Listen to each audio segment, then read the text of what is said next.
श्रीमद्कुंज विहारिणे नमः। श्री स्वामी हरिदासो विजयतीर्थराम। हम लोग प्रायः अनेकों प्रकार के भय के वातावरण में किसी प्रकार से अपनी जीवन लीला को चला रहे हैं। कभी चिंतन करें कि हमें भय कब होता है? जब हमें किसी पर विश्वास नहीं होता, शास्त्र के वचनों पर, सद्गुरु के उपदेशों पर, आत्मा पर, परमात्मा पर अविश्वास होने के कारण ही हमको पग पग पर नाना प्रकार के भय बने रहते हैं। और इनमें सबसे बड़ा तो मृत्यु का भय है कि कहीं ऐसा ना हो कि इस काम के करने से पहले मेरी मृत्यु हो जाए। इसके बाद अपमान का भय, अप्रतिष्ठा का भय कि कहीं ऐसा करने से लोग मेरा अपमान न करें। और इसके बाद अनेकों प्रकार के भय आ जाते हैं। परिवार के भरण पोषण का भय, मैं ना करूंगा तो कौन करेगा। रोगों का भय, राजदंड का भय, निर्धनता का भय, चोरी का भय और नष्ट होने का भय। दुख के हजारों प्रकार हैं और इसी प्रकार भय के भी हजारों प्रकार हैं। मूर्खों को, अशास्त्रज्ञों को ये क्षण प्रतिक्षण भयभीत करते रहते हैं, किंतु जो तत्व का ज्ञानी होता है उसका यह भय कुछ भी नहीं बिगाड़ सकते। वह सदा निर्भय बना रहता है, सबसे अभय प्राप्त कर लेता है। और इन बातों से सिद्ध होता है कि शास्त्रों के वचनों पर, सद्गुरु के उपदेशों पर विश्वास करके जो उसी के अनुसार आचरण करता है, अपनी जीवनचर्या को बनाता है, उसे किसी का भी भय नहीं रहता।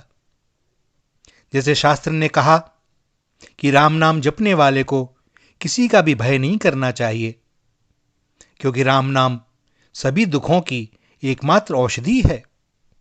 और जिसने राम नाम का आश्रय ले लिया वह निर्भय हो जाता है। ऐसा जिसके चित्त में दृढ़ विश्वास हो जाता है, फिर भले ही कोई उसे चाहे जल में डुबो दे, अग्नि में जला दे, हलाहल विष दे दे, फिर भी वह अपने निश्चय पर दृढ़ बना रहता है। वह निर्भय होकर राम नाम का जप करता ही रहता है। किसी भी भय के कारण से वह अपने नाम जप को नहीं छोड़ता, उसके विश्वास को नहीं छोड़ता। आप लोग प्रहलाद जी का उदाहरण ले सकते हैं। उनके पिता हिरण्यकश्यप ने उन्हें पहाड़ से गिराया, हलाहल विष पिलाया, हाथियों से रुंधवाया, सर्पों से कटवाया, अग्नि में जलाया, किंतु वे कब भयभीत हुए? अपने निश्चय पर निर्भय होकर डटे रहे। हरि शरणम हरि शरणम हरि शरणम। शास्त्रों में कहा गया है कि प्रारब्ध भोग कहीं भी चले जाओ अवश्य ही प्राप्त होंगे।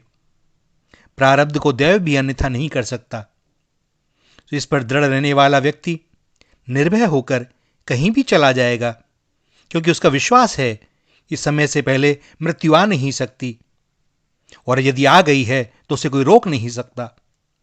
जो वस्तु प्राप्तव्य है, मेरे प्रारब्ध में है, वह मुझे अवश्य प्राप्त होगी, और जो मेरे प्रारब्ध में नहीं है वह प्रयत्न करने पर भी प्राप्त नहीं हो सकती।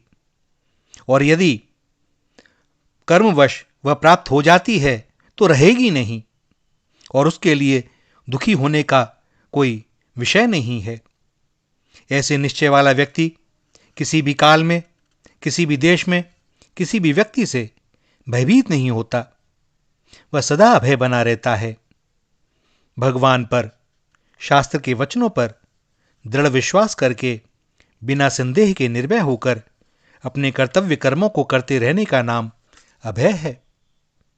वही व्यक्ति सबसे अधिक भयभीत तो मृत्यु से रहता है।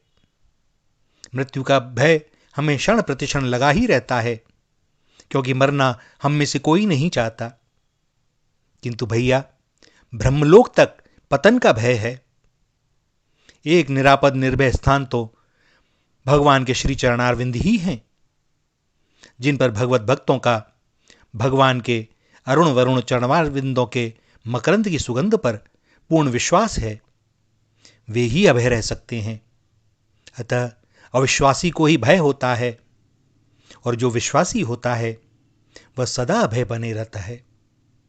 यह कहने सुनने की बात नहीं है कि गीता में कहा है, हम उपदेश में कह देते हैं, पर भैया हमारे अंदर उतरा कहाँ? नैनम छिंदंती शस्त्राणि नैनम दहति पावकः न चैनम क्लेदन्त्यापो न शोषयति मारुतः। इसका यह हमेशा भगवान का अंश होने के कारण अजर अमर है। इसका कोई भी किसी भी परिस्थिति में मृत्यु का भय नहीं है, क्योंकि आत्मा परमात्मा का अंश होने के कारण अजर अमर अविनाशी है। भय अज्ञानता के कारण है, अविश्वास के कारण है।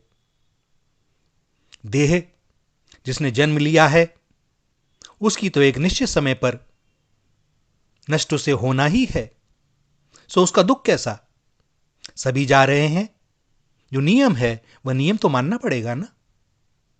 तो हम ऐसी तैयारी क्यों नहीं करते कि यह भय सदा के लिए नष्ट हो जाए और भैया हम परमानंद में डूब जाएं, क्योंकि उसी की प्राप्ति, उसी की अभिलाषा हमें जन्म जन्मांतरों से है, किंतु उसे विषय भोगों में मान लिया और खूब करके देख लिया, कहीं सुख नहीं मिला, तृप्ति नहीं मिली, किंतु लगता है कि यही है।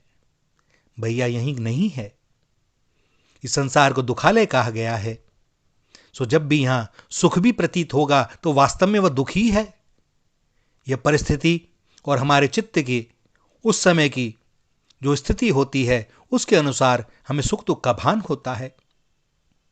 अभी जो सुख दिखाई दे रहा है हो सकता है वही बड़े भारी दुख का कारण बन जाए। भगवान पर विश्वास करें, वे मंगल भवन अमंगलहारी हैं। उनके द्वारा कभी भी किसी भी परिस्थिति में हमारा अमंगल हो ही नहीं सकता। तो जो हो रहा है अच्छा हो रहा है। स्वामी जी कहते हैं कि भैया यदि अपनी मनचाही हो तो प्रसन्न रहें, और यदि अपनी ना हो तो विशेष प्रसन्न हो, क्योंकि अब प्रभु की मनचाही हुई। उनकी इच्छा में हमें अपनी इच्छा मिला देनी है। कर्तव्य कर्म करते रहें। इस देह को जो सुख दुख का अनुभव हो रहा है वो भास रहा है, वास्तव में है नहीं। आत्मा की अपनी एक अलग स्थिति है, वह हमेशा चिदानंद में ही डूबी रहती है। किंतु चित्त पर जो जन्म जन्मांतरों का कलमश इकट्ठा हो गया है उसके कारण हमें उसकी प्रतीति नहीं होती। तो भैया सद्गुरु के उपदेशों पर, शास्त्रों पर, भगवान के वचन पर विश्वास करें। वे स्वयं कहते हैं, सर्वधर्मान परित्यज्य मामेकम शरणम व्रज अहम त्वा सर्वपापेभ्यो मोक्षयिष्यामि मा शुचः। वे गारंटी दे रहे हैं कि सब धर्मों को छोड़कर मेरी शरण में आ जा, मैं तुझे सब पापों से मुक्त कर दूंगा। तो भैया भगवान के वचन पर तो विश्वास करें। जब तक कहना सुनना और गुनना एक नहीं होगा तब तक भय बना ही रहेगा, अन्यथा हम अभय स्वभाव से ही हैं। श्री राधा श्री राधा श्री राधा।